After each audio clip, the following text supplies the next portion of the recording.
के प्रथम पंक्ति के शहीदों में जिनकी गिनती होती है, महारानी झांसी लक्ष्मीबाई, उनकी कर्मभूमि पर मैं आया हूं। इसका मुझे बहुत आनंद है। और आते ही मुझे एक सुखद समाचार आपके महापौर जी का मिला कि यहाँ एक ज्योति जलाने का काम पिछले वर्ष से शुरू हुआ है उनकी समाधि पर। हमारे प्रथम स्वाधीनता संग्राम के 150 वर्ष पूरे हुए पिछले साल। उस निमित्त से यहाँ पर ज्योति जलाने का काम, जो अखंड ज्योति है, वो प्रज्वलित करने का काम हुआ है। ये बहुत आनंद और सुख की बात है। इस देश के शहीदों की जहाँ समाधियां हैं, वहां पर सभी जगह ऐसा होना ही चाहिए।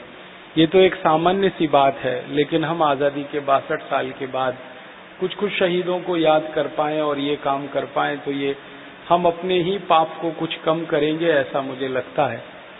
ये तो काम 1947 में ही होना चाहिए, आजादी मिलते ही ये काम होना चाहिए। क्योंकि जिन्होंने आजादी दिलाई है, अगर उनके प्रति हम सम्मान नहीं कर सकते, कृतज्ञता ज्ञापित नहीं कर सकते, तो हमसे ज्यादा कृतज्ञ और कौन हो सकता है। तो ये आनंद का समाचार मुझे मिला, इसके लिए मैं महापौर जी को बधाई देता हूं, उनकी पूरी टीम को बधाई देता हूं जिन्होंने ये काम करने में सक्रिय सहयोग दिया होगा। भारत स्वाभिमान नाम का एक अभियान शुरू हुआ है पिछले जनवरी 5 से 2009 में। ये अभियान संपूर्ण भारत देश में शुरू हुआ है।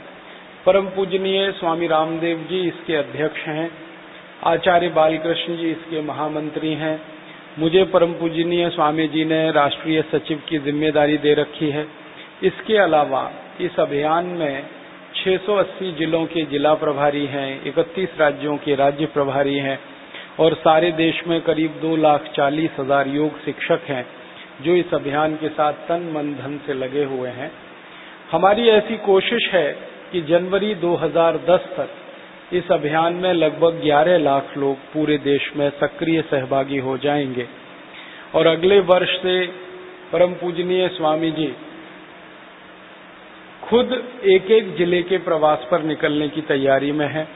तो हमारा अनुमान है कि स्वामी जी का जो जिलों का प्रवास होगा, और अगर वो 2 साल चल गया, तो सारे देश के करीब 5 करोड़ लोग इस अभियान से प्रत्यक्ष रूप से जुड़ जाएंगे। उसके बाद हम कुछ काम करना चाहते हैं। एक बार हमारा संगठन खड़ा हो जाए, हमारी शक्ति हो जाए, तो हम कुछ काम करना चाहते हैं। और वो काम क्या करना चाहते हैं, अगर एक वाक्य में कहूं तो शहीदों के अधूरे सपनों को हम पूरा करना चाहते हैं। इसी के लिए हमने ये भारत स्वाभिमान अभियान बनाया है। हमारे देश के क्रांतिवीरों के, हमारे देश के शहीदों के, हमारे देश के महापुरुषों के जो सपने हैं भारत के बारे में, ऐसा भारत होना चाहिए, ऐसा भारत होना चाहिए, वही हम पूरा करना चाहते हैं।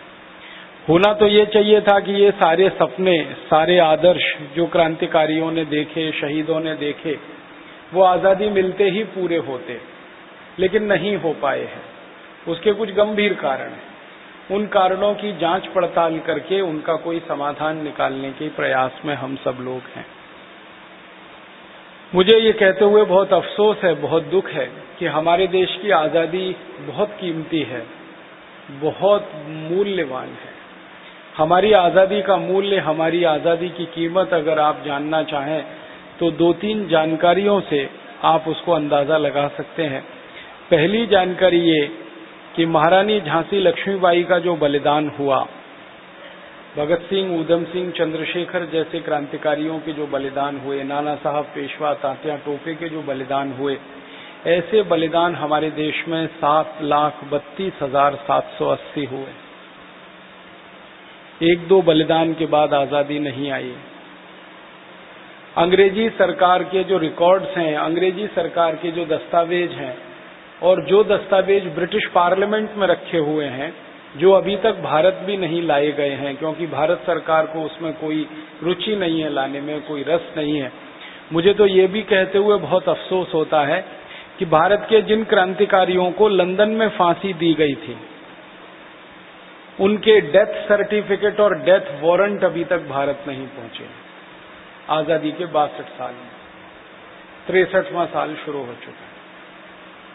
जिन शहीदों को लंदन में फांसी दी गई, ऐसे बहुत शहीद हैं, लंदन की जेलों में उनके डेथ वारंट पड़े हुए हैं, डेथ सर्टिफिकेट पड़े हुए हैं। कई शहीदों की अस्थियां वहां जेलों में रखी हुई हैं। वो अभी तक हमारे देश में नहीं आई हैं। ये हमारे देश के आजादी के बाद के जो नेता हैं, शासक हैं, उनका असली परिचय देने के लिए काफी है कि वो कैसे व्यक्ति। तो जो काम शहीदों के आजादी के सपने के साथ जुड़ा हुआ है, वो काम अधूरा है, वो हमें पूरा करना है। इसी के लिए भारत स्वाभिमान अभियान बना है। हमारे शहीदों की जो शहादत है, मैंने बताया 7,32,780 क्रांतिकारी इस देश की आजादी के लिए अंग्रेजों की गोलियों के शिकार हुए या फांसी पे चढ़ा दिए गए। ये संख्या उन क्रांतिकारियों की है। इसके अलावा अंग्रेजों ने हमारे देश के साधारण नागरिकों के ऊपर जो अत्याचार किए और उनमें जो लोग मारे गए, मैं उनको भी किसी क्रांतिकारी से कम नहीं मानता। वो संख्या 4.5 करोड़ है। 4.5 करोड़। एक ही उदाहरण से बताता हूं। आप ग्वालियर में रहते हैं। ग्वालियर के नजदीक में एक बड़ा नगर है, उसका नाम है कानपुर। कानपुर के पास एक छोटा सा स्थान है बिठूर। बिठूर वो स्थान है जहां 1857 का प्रथम स्वाधीनता संग्राम तैयारी करने के लिए बैठकें हुई हैं। नाना साहब पेशवा, तात्या टोपे, झांसी रानी लक्ष्मीबाई, नाना फडणवीस, इन क्रांतिकारियों ने मिलकर जो योजनाएं बनाई, सबसे पहले वो बिठूर से बनी। और अंग्रेजों को बिठूर आंख में चुभता था, तो अंग्रेजों ने उस बिठूर के ऊपर क्या अत्याचार किए, उसकी एक ही बानगी देता हूं कि कुछ अंग्रेज अधिकारियों ने बिठूर पर हमला किया था। ये 1857 के बाद की घटना है। उस समय बिठूर में 24,000 लोग रहते थे। 24,000 लोगों को अंग्रेजों ने मौत के घाट उतार दिया। 3 महीने के बच्चे से लेकर 90 साल के बुजुर्ग, किसी को नहीं छोड़ा था अंग्रेजों। और जिन लोगों को अंग्रेजों ने मार डाला, उनको बाद में नीम के पेड़ों से, पीपल के पेड़ों से, बरगद के पेड़ों से फांसी लटकाकर छोड़ दिया था, ताकि आने जाने वाले लोग देखें और उनमें दहशत पैदा हो, आतंक पैदा हो कि अंग्रेजी सरकार का विरोध करने का अंजाम क्या होता है। अब बिठूर जैसे नगर में 24,000 लोगों की शहादत हुई है आजादी के लिए। अंदाजा लगा सकते हैं, बिठूर जैसे भारत में 350 नगर थे जिन्होंने अंग्रेजों के खिलाफ बगावत की थी और अंग्रेजों ने पूरी ताकत से उनको कुचल दिया था। अत्याचार की सारी सीमाएं उन्होंने तोड़ी।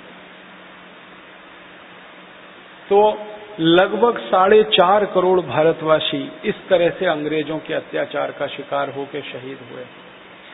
उनकी शहादत को भी नमन है। जिन क्रांतिकारियों को अंग्रेजों ने फांसी पर चढ़ाया, उनको तो हम नमन करते ही हैं। जिन क्रांतिकारियों को अत्याचारों से मार डाला अंग्रेजों ने, उनके प्रति भी हम अपने मन में श्रद्धा भाव रखते हैं, नमन प्रस्तुत करते हैं।